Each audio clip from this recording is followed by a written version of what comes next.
இந்த புரட்டாசி மாதத்தில் பெருமாளுக்கு ரொம்பவே விசேஷமான திருப்பதி லட்டு வீட்டிலையே எப்படி செய்கிறதுன்னு பார்க்கலாம்.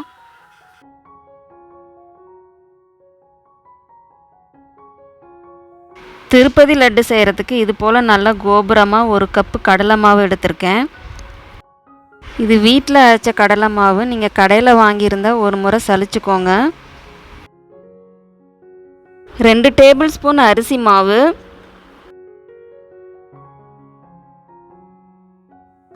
1 டேபிள் ஸ்பூன் சர்க்கரை எடுத்திருக்கேன்.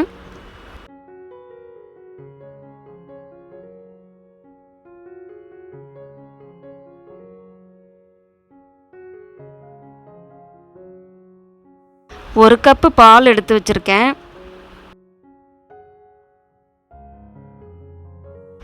கொஞ்சம் கொஞ்சமாக பால் சேர்த்து இது போல் கரைச்சிக்கலாம்.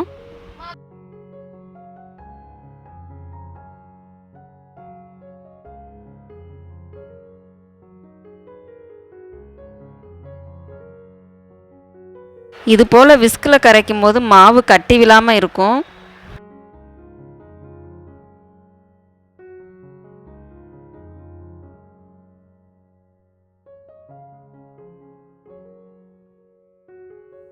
ஒரு கப்பு பால் சேர்த்ததுக்கப்புறம் மாவு இந்தளவு திக்காக இருக்குது. அதுக்கப்புறம் கரைக்கிறதுக்கு நான் 1/4 கப்பு தண்ணி எடுத்து வச்சுருக்கேன். 1/4 கப்பில் பாதி தண்ணி ஊற்றிருக்கேன்.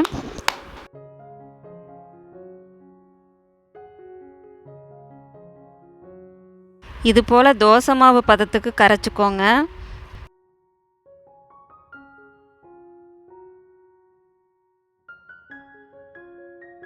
மொத்தமாக சேர்த்து 1 கப்பு பாலும் 1/4 கப்பில் பாதி தண்ணியும் சேர்த்துருக்கேன்.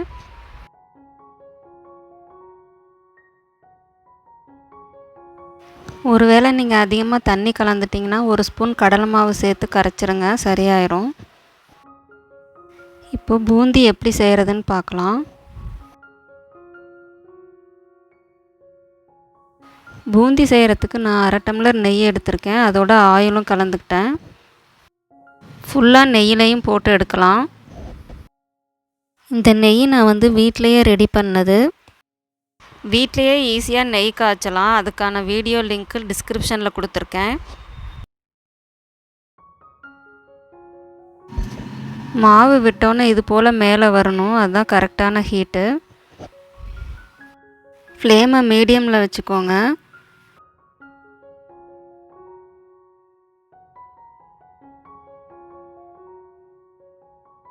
இது போல் கரண்டியில் மாவை ஊற்றிட்டு தட்டும்போது பூந்தி கரெக்டாக வரும். மாவை கரண்டியால் தேய்ச்சும் விடலாம்.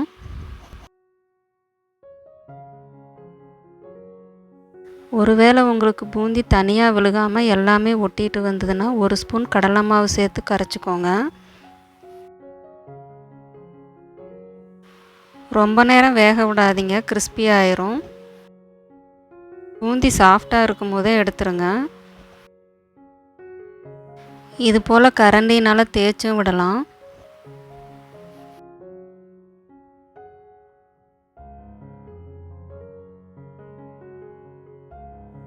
இது போல் எல்லா மாவுலையும் பூந்தி செஞ்சு எடுத்துக்கலாம்.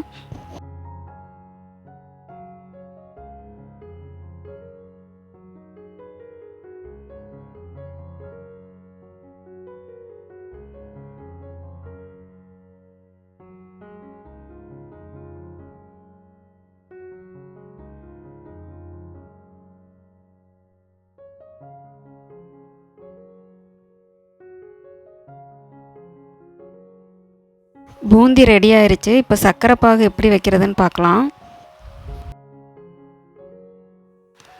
1 கப்பு கடலை மாவுக்கு 1/2 கப்பு சுகர் எடுத்திருக்கேன். நீங்கள் ஸ்வீட் அதிகமாக வேணான்னு நினச்சா 1 கப் சுகர் சேர்த்துக்கோங்க.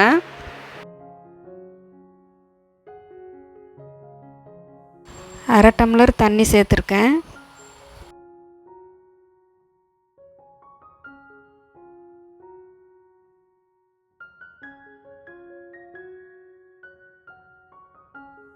சர்க்கரை நல்லா கொதித்து வர வரைக்கும் கிளறி விடுங்க.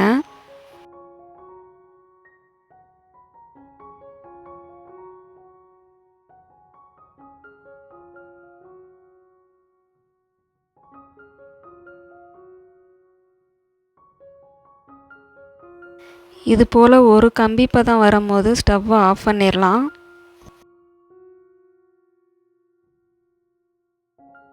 ரெடி பண்ணி வச்சுருக்க பூந்தியை சூடான சர்க்கரை பாகில் போட்டு கிளறிக்கலாம். ஆரம்பத்தில் சர்க்கரை பாகு அதிகமாக இருக்கிற மாதிரி தெரியும். 1 மணி நேரத்துக்கு அப்புறம் ஃபுல்லாக ட்ரை ஆயிரும்.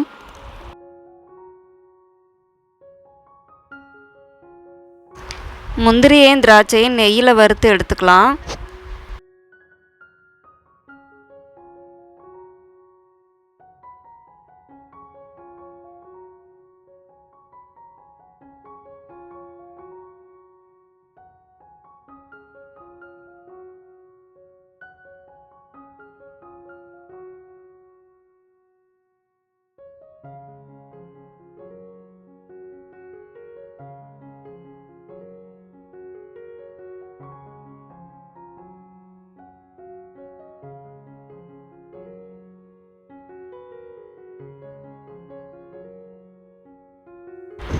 இப்போ நம்ம லட்டு பிடிக்க ஆரம்பிச்சிடலாம்.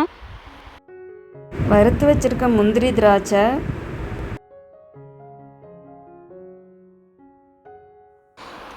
டைமண்ட் கல்கண்டு, 2 டீஸ்பூன் ஏலக்காய் பொடி,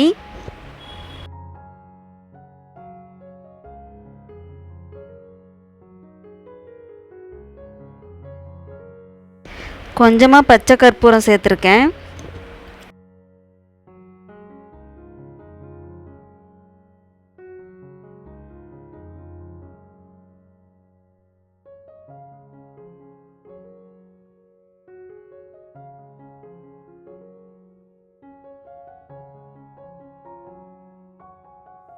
நான் 3 ஸ்பூன் நெய் சேர்த்துருக்கேன். நீங்கள் தேவையான அளவு நெய் சேர்த்துக்கோங்க.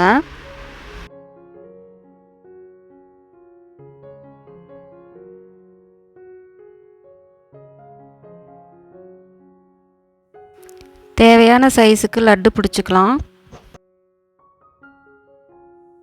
1 கப்பு கடலை மாவுக்கு எனக்கு 13 லட்டு வந்திருக்கு.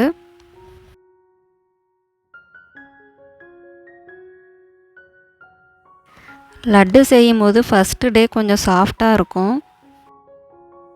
அடுத்த நாள் நல்லா ட்ரை ஆயிரும். நீங்களும் இந்த மெத்தடில் ட்ரை பண்ணி பாருங்கள். வீடியோ பிடிச்சிருந்ததுன்னா லைக் பண்ணுங்கள், சப்ஸ்கிரைப் பண்ணுங்கள்.